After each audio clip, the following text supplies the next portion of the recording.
Is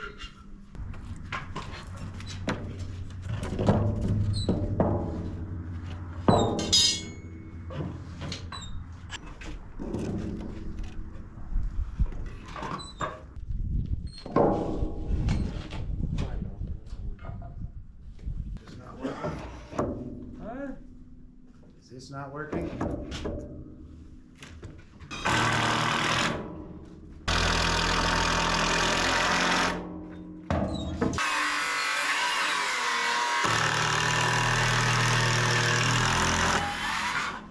This is the system I came up with. We're going to try to use this for now. We'll tweak it out as we go. Basically, you can see what I got here. I got just a regular 2x4 with a cleat on it. The 2x4 goes on the side to sort of stabilize it like this, and then this acts as the actual jack. I always use GRK framing screws, so just 2 screws in this on the side would be enough to hold what I need, but just in case, we have this cleat and we'll put another 3 or 4 screws in that. So really this is only going to have 2 rafters in it. It's going to have one right here and then 24 inches over, which is like right here, and that's it. The rest is just a span of 3 inches of concrete. And then the overhang down here and on the gable end will be 6 inches. In this particular section, it's actually going to take longer to frame the overhang than it is the actual roof.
So on the corners of these forms, everywhere else there's really good attachment points.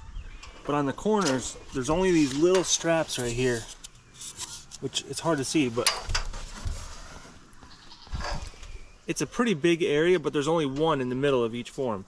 So I don't really trust that for the pull-out strength because it's pretty thin. It's not like one of the BB points. What you can do is put a 3/4 inch PVC pipe right in this hole right here. And then you have an attachment point going all the way down. So I'm going to do that.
On the other side, I think I made it too complicated. I'm going to try to simplify it and streamline it on this side. And I also changed the overhang. I was going to do 24 inches or 2 feet, and now I'm going to do 18 inches. I decided to go with 18 inches instead. I think it suits the building better. It's proportional to the size of the roof.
Lucas, I need a piece.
hear me?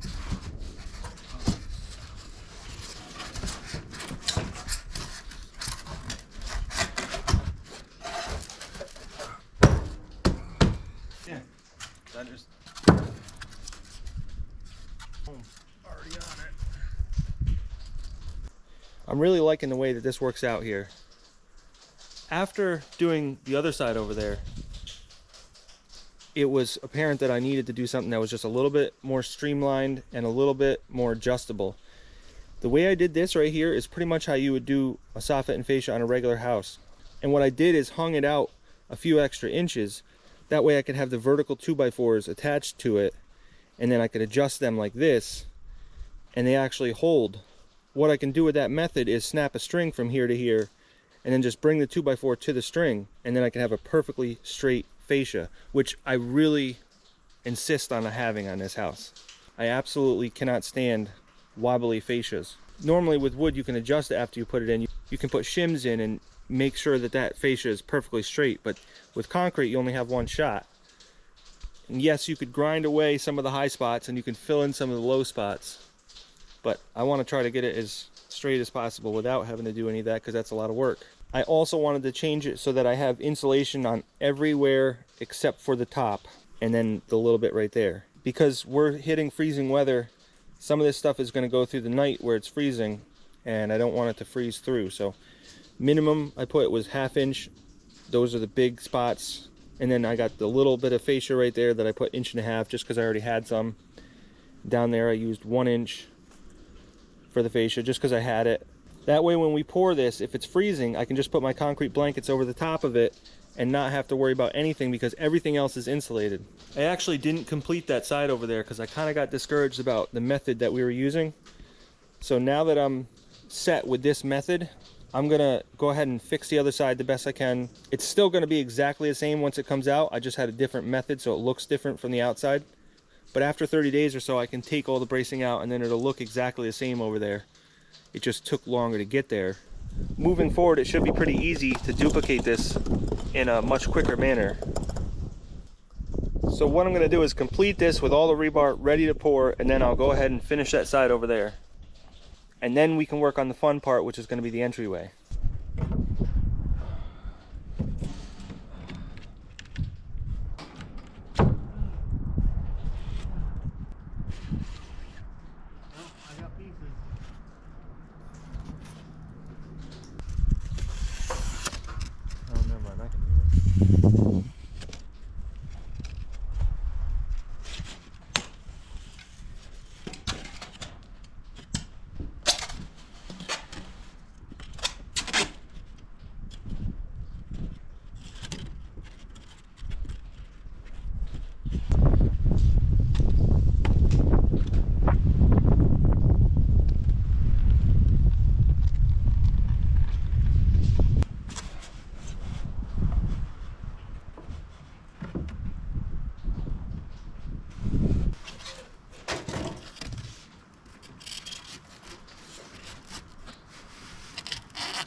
So rather than trying to guess where all these studs went ahead of time and welding them before we put this beam up, I elected to weld them while they were up here, which is fine because it's much easier to weld the stud on when you know exactly where it's going to go. So I just brought assorted pieces of sheet metal up here, and just so that I don't catch something on fire, I'm going to put these in all different places here. Now this EPS doesn't burn. I've tried it. It will melt and it will produce toxic fumes. This is XPS. This does burn, but luckily there's very little of that in this whole project.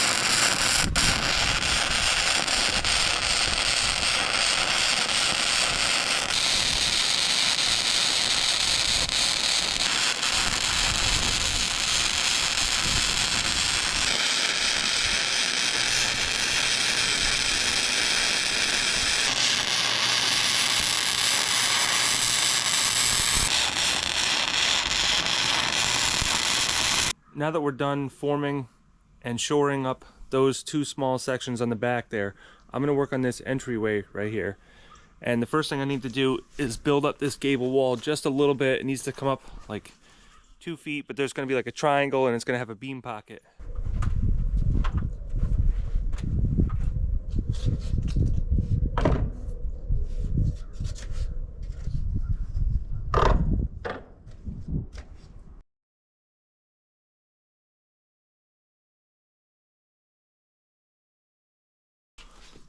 Inside this entryway, it calls for a beam, a ridge beam right here. You can see I drew it out right there. I need to put a W8 by 31 in there, going over to there. I thought it would be better, instead of having a beam pocket right there, I thought that that would create a weak point in the wall if I had a big chunk taken out, because that's right underneath of the peak of this, and that's supporting weight up there. So being that this is only like 8 feet from here to here, and these walls are only about 8 feet long here, I honestly don't even think this needs a ridge beam, because the whole point of the ridge beam, half of the weight's going on the wall anyways. The whole point of the ridge beam is to make it so it doesn't sag and push out the wall. Well, this wall is only 8 feet long. It's not going to push out. There's no way. It's got a corner right there and a corner right there. So on 8 feet, and this is like 16 inches thick here, that's not going to push out. But this roof right here is carrying so little weight that there's no way that it could push that out. But anyways, I'm still going to put the beam in there. But instead of putting the chunk in the wall, I was going to put the pocket in there. I'm going to weld it to the side of this beam. So I'm going to show you how I'm going to do that. I'm going to put a 4x4 1/4-inch column going up to a plate, and then I'll bolt it to the bottom of the beam. And then over here, we'll just put a pocket in.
So now we need to pour this up to this level. And since it doesn't really matter, we can come back here, take a 2x6 and run it down here. That way we're keeping the concrete right here. And then when we pour the roof, we'll fill in that little bit over there.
I didn't want to weld too much on the web of this W8x31. 8 inches of weld here to weld this 4x4 on. Most welds that are halfway decent could hold up 50,000 pounds per inch. So I got 16 inches of weld onto this 4x4. I think that's more than good enough for the 1,000 pounds that it might see. Probably won't see any weight, honestly.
This board right here isn't perfectly straight going this way, but it doesn't matter because as long as this is, which it is,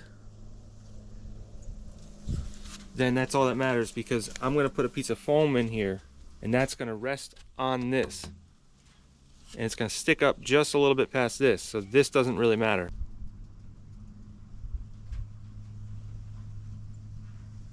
As long as these are plumb, that's the style I'm looking for. I'm not looking to have that perpendicular with the bottom and top.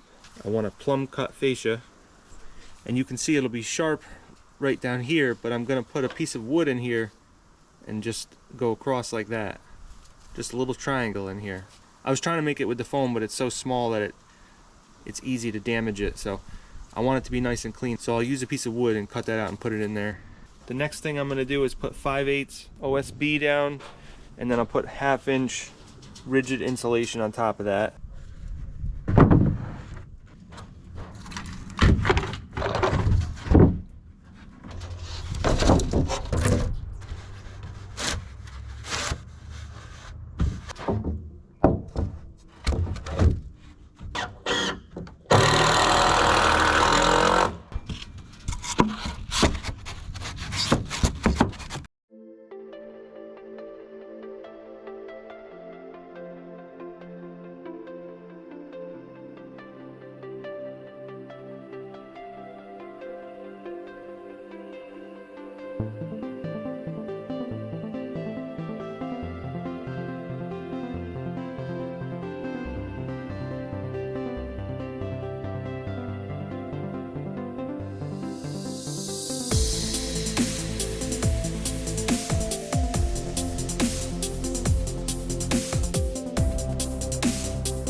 So this section, as well as the back on that side and the back on that side, are ready to pour, but I'm having trouble getting concrete here.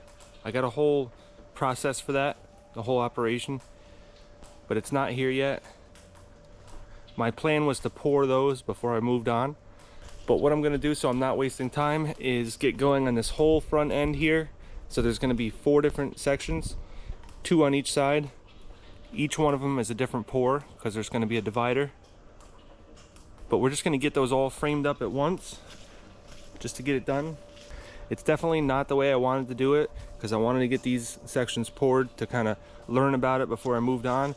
But I think it's safe to say that the framing is not gonna change no matter what.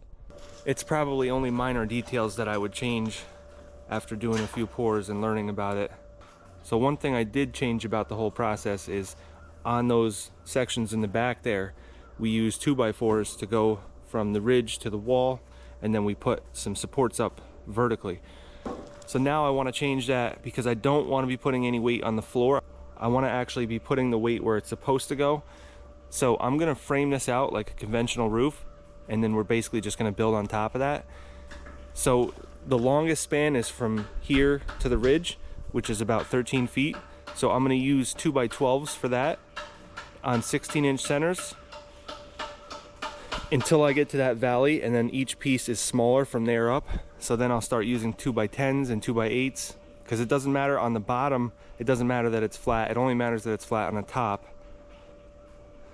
So as we're going up, there's no reason to use a 2x12 for a 2-foot span, so we'll be using smaller pieces as we go up. So it'll look weird from underneath, but from up top, it doesn't matter, it doesn't care. It'll be the same thing, all one plane. And also I do have a lot of work to do on these overhangs, on all these gables. Half of that gable, this whole gable, and then half of the other gable there. We're gonna pack these out with 2x and put carriage bolts going through. And then we can just attach like a regular rafter. By doing this whole process, we're putting weight on these beams, and that's the weight that's permanently gonna be on them. Because otherwise you're not putting any weight on them, and then when you go to take the bracing off, everything moves all at once, and then the beams bow a little bit, and then you got cracks in the concrete. The other nice thing about that is there's no supports going down, so there's nothing in the way up here. Plus you're not putting weight on the floor and worrying about putting too much weight on a certain spot of the floor. So we're gonna take the slugger and drill these holes here, like 2 here and then alternating every 2 feet. They're gonna stack out from there, and they're gonna basically rest on here, or if they don't, we'll shim them up so they do. So really that's just holding it to the beam, it's not holding the weight of it, because the weight will be supported with the flanges. But it will support some of the weight.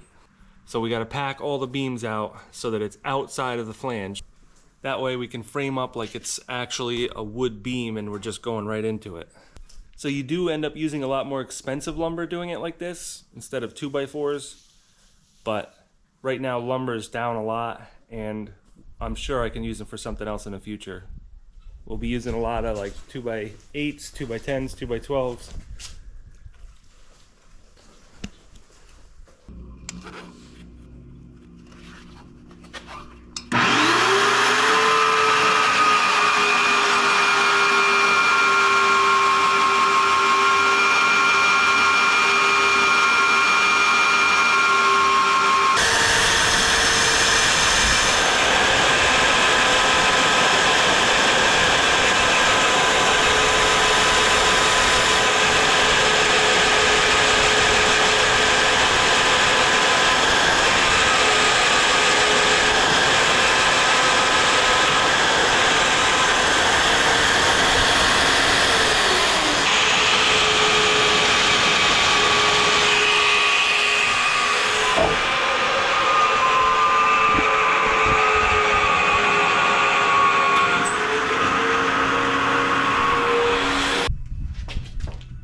Size as the hole.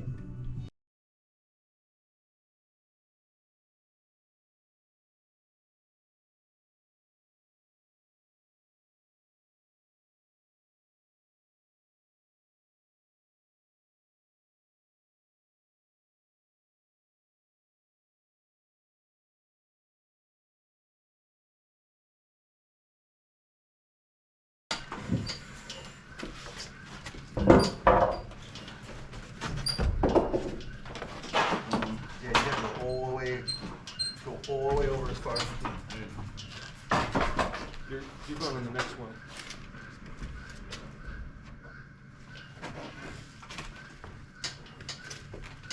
Now you need to go up until it hits that line.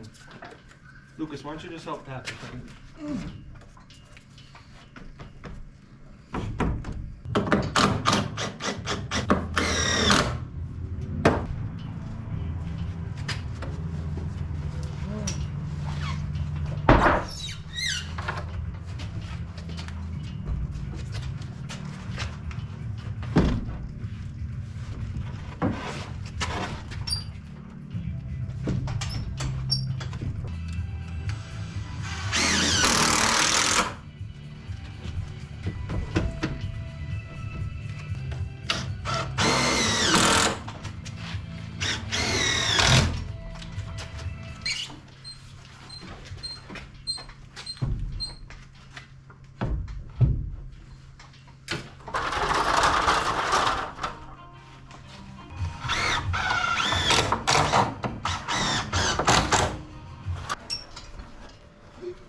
That's a little better, right?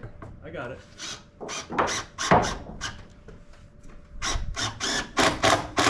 Where?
Alright, so my concrete's finally here.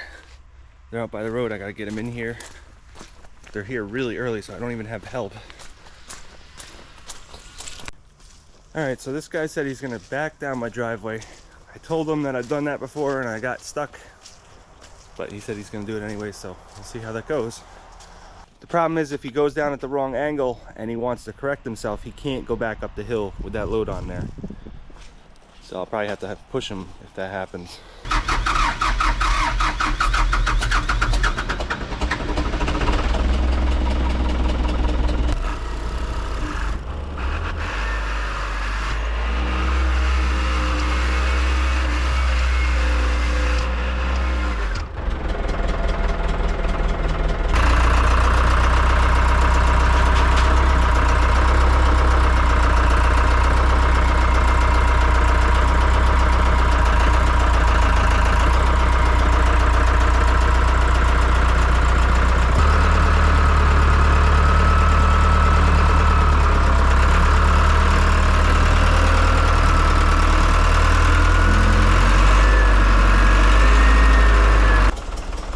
Well, he made it.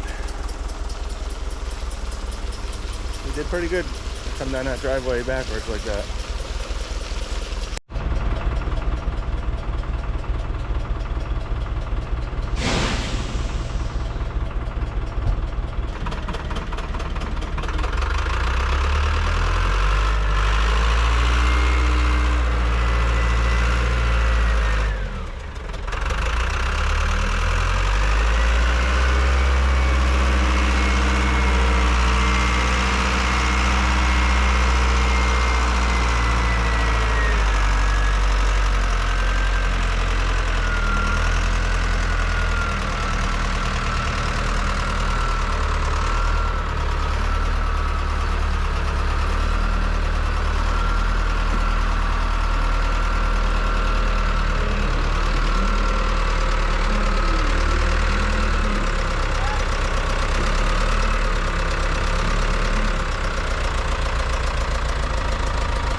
footing.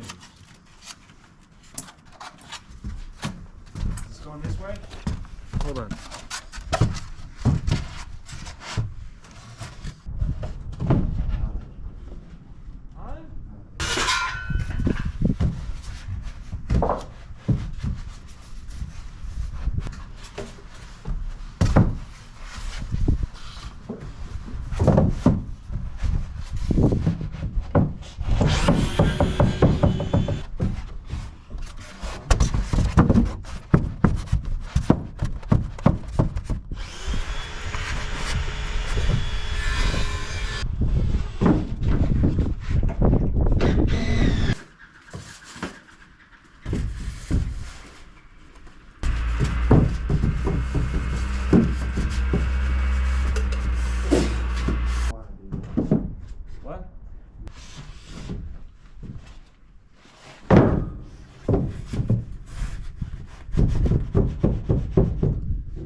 Good. Hard thing.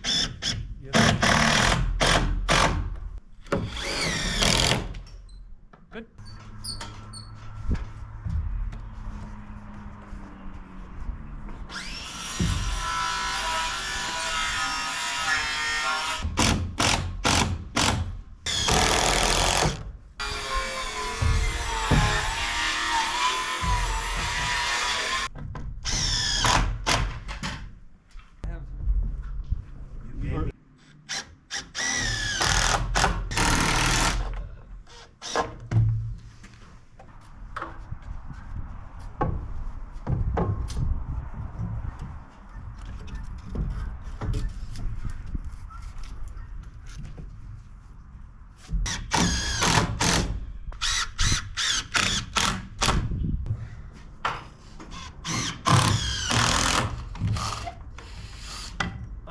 Not a 45-degree angle, remember?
This bucket needs to move.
Can I just see that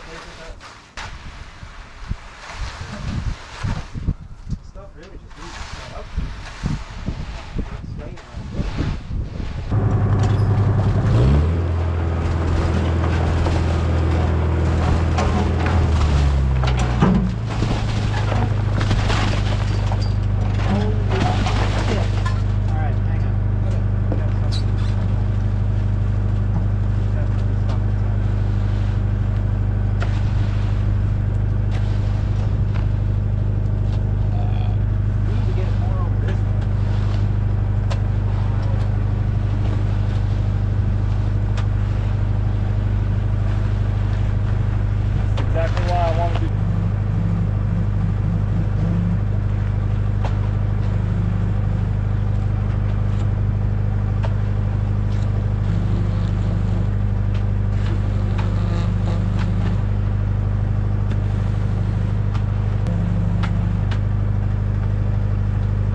try and push it from over there this way.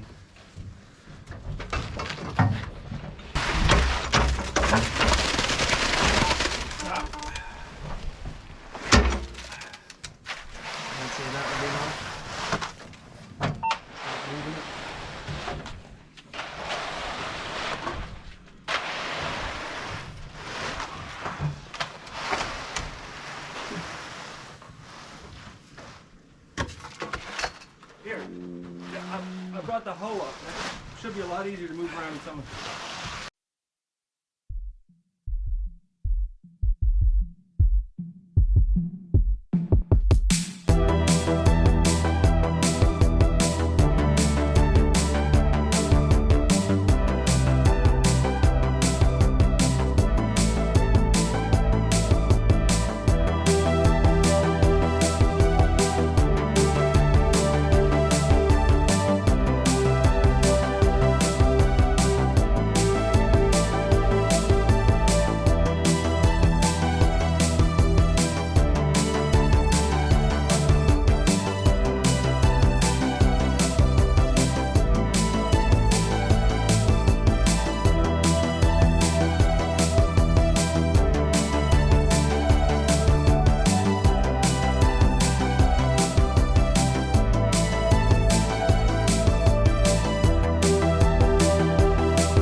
So that whole operation that we did here last night, that was not ideal the way we did that, but we learned a lot. We should be able to speed up the process exponentially.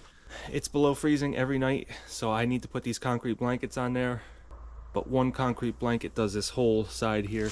I really was trying to do both of these sides at once, but the learning curve was just eating up so much time that we just didn't have time to do that side. So I just draped the concrete blanket over this side. I guess the biggest complaint in doing this so far is that you need to pour it so thick that it's really hard to work with, and it's hard to screed off. It's also hard to be somewheres on the roof, because when you're pouring, you don't really want to be standing on the concrete. You want someplace that doesn't have concrete on it. You pretty much got to have access to all sides of it. Hopefully it's not so complicated up there. But I'm gonna get going on forming the rest of this here. I just want to form as much as I can while I don't have the guys here, because I'm here on the weekend by myself, so I just want to get as much stuff as I can done by myself, which is pretty much the overhang. I don't need any help for that. So if I can just keep plugging along with that on the weekend. Tomorrow is supposed to snow, of course, so we'll see how things go. I'm not sure if I'm gonna get this finished or not. I really don't know. To mix that concrete, I was using Super Air Plus for air entrainment. This is just like a powder that you put in there. The bag is actually soluble, but I'm not doing a whole yard at once, so I'm not using that much. So you got to kind of divide it out with a measuring device, measure ounces. And this is a non-chloride accelerator. I'm trying to shoot for 2% when it gets pretty cold. The air entrainment, so you have little microscopic bubbles inside the concrete so that when it freezes, it has some place for the moisture to go without cracking everything. So whenever you're doing concrete that's going to stay outside and it freezes in that location, you need to add some air entrainment, which is basically just like a soap. It's a surfactant that makes the water bubble up a little bit. And this is just so it sets up before it gets really cold at night. Because once it starts setting up, then it produces heat. But until it starts setting up, it doesn't produce heat. So if that is in the middle of the night and it's still not starting to set up, then you got a problem. We made up all these brackets to make this a lot easier for the overhang. So I'm going to put all these in that basket, and that way I can just run up to it and grab them from right next door where I'm working, instead of going all the way down and getting a half a dozen of them and bringing them all the way up.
So this morning we're gonna try to pour that side of the entrance.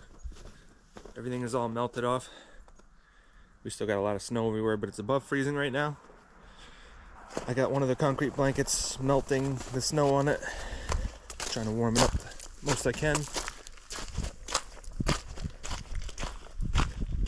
Spent a while getting machines started, so we should be all good to go now. Everything's warmed up, ready to go. We still got like a third of a yard left in this hopper, so we'll empty that first, and then we can bring more over. Air entrainment, non-chloride accelerator.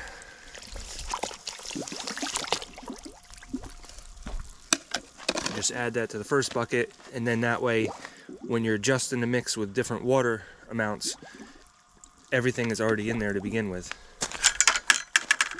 Just got to make sure you mix it around a little bit. We use this little torpedo heater here to warm up everything. That way everything is 60, 70, 80 degrees. We heated up this whole bucket and heated up the concrete mixer. The only thing we didn't heat up is this hopper, so the material coming in is probably freezing, but we got 120, 130 degree water coming in, so shouldn't be a problem.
something trickle where it... I almost think I need that down here. Yeah. Up here. How you gonna get it though? Before you gotta do it before it's all fucked.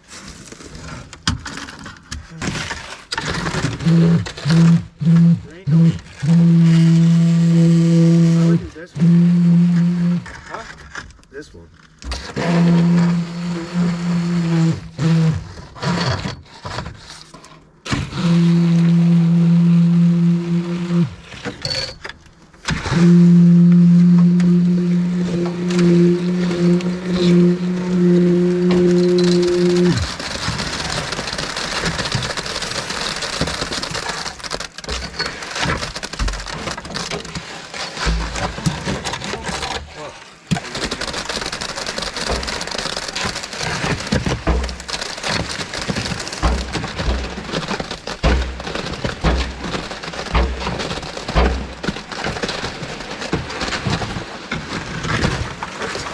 Going.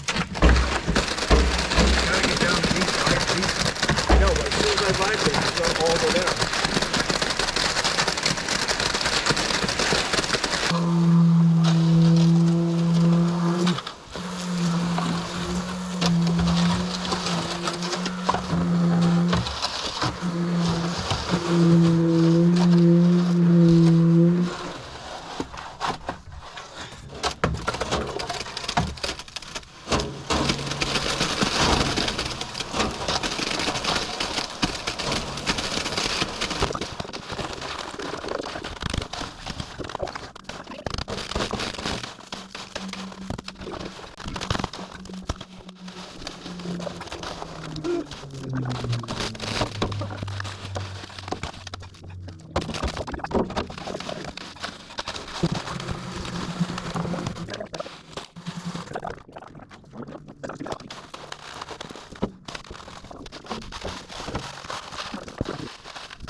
Look at that, I got a half filled up already. Besides the fact that you were already halfway down the roof and now you still need to go halfway down the roof.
Alright, well, I didn't get as much as I wanted to done for this video, but this video is getting kind of long, so I'm going to end it here. So that's basically just screeded out. That's not even really floated. It's kind of floated, but it's not really that great. It's definitely not going to be troweled out. The shape of it's definitely not perfect, but my plan for this whole roof is going to be to put like a half-inch layer of some cementol on the whole roof. And we're going to use like little strips on the side that we get perfect first, and we're going to screed everything so that way everything gets like a half-inch layer of cementol. And I actually have a grout pump so that we don't even have to use the bucket or anything. We can just stand there with the hose, and it's kind of like a concrete pump, but it's just smaller. I've never actually even used it, but I kind of got it for this purpose, for doing the stucco on the side of the house. And now that I'm going to be doing the stucco on the roof, I'll do it for that too. So that'll make it a lot easier. Just stand there with the hose and just let it pump and screed out very little, and there's no rocks in it or anything. It's just mostly sand. That cementol is made by Rapid Set, and it's really good stuff. I've used it for years on a lot of different projects, and it sets up really fast, but you can get some retarders for it, so it'll make it a lot easier, especially if it's hot out or something. So we're just going to keep plugging along the way we are. I don't know if we're going to get the whole roof done. We still got a lot of stuff to do, and every time it snows, it just slows everything down because you spend a half a day getting the snow off. Not really ideal, honestly, but it is what it is. I just want to keep going, honestly. I don't care if it takes 4 times as long. As long as we can just keep plugging along at it, just do a small section at a time. I think that's all we can really do for right now. Because right now I could stop what I'm doing and just start doing other things, but there's really not a whole lot of other things that I can do because I can't run plumbing and electric because everything's just going to get snowed on and rained on, and it's just going to be a disaster. So I really need to get this roof on before I do anything else. It definitely slows us down to have to make our own concrete, but at the same time, the scheduling for concrete is just crazy because you got to call like 3 or 4 days ahead of time, and they might have a truck for you, and then you're only ordering like 2 or 3 yards, and the drum on the concrete truck is so big that 2 or 3 yards is going to be like 30 degrees by the time it gets here because the drum just cools it down so much. Because unless they heat the drum up, it's just going to cool down a lot. So while it's not ideal to mix our own concrete, I think it's for the better.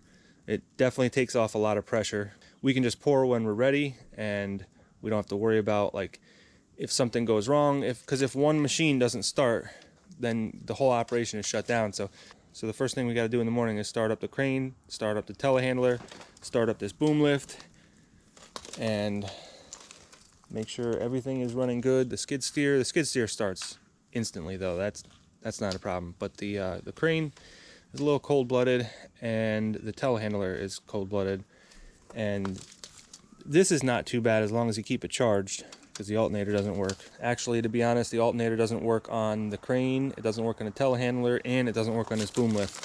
So I got some work ahead of me, but obviously I'm not going to do it now.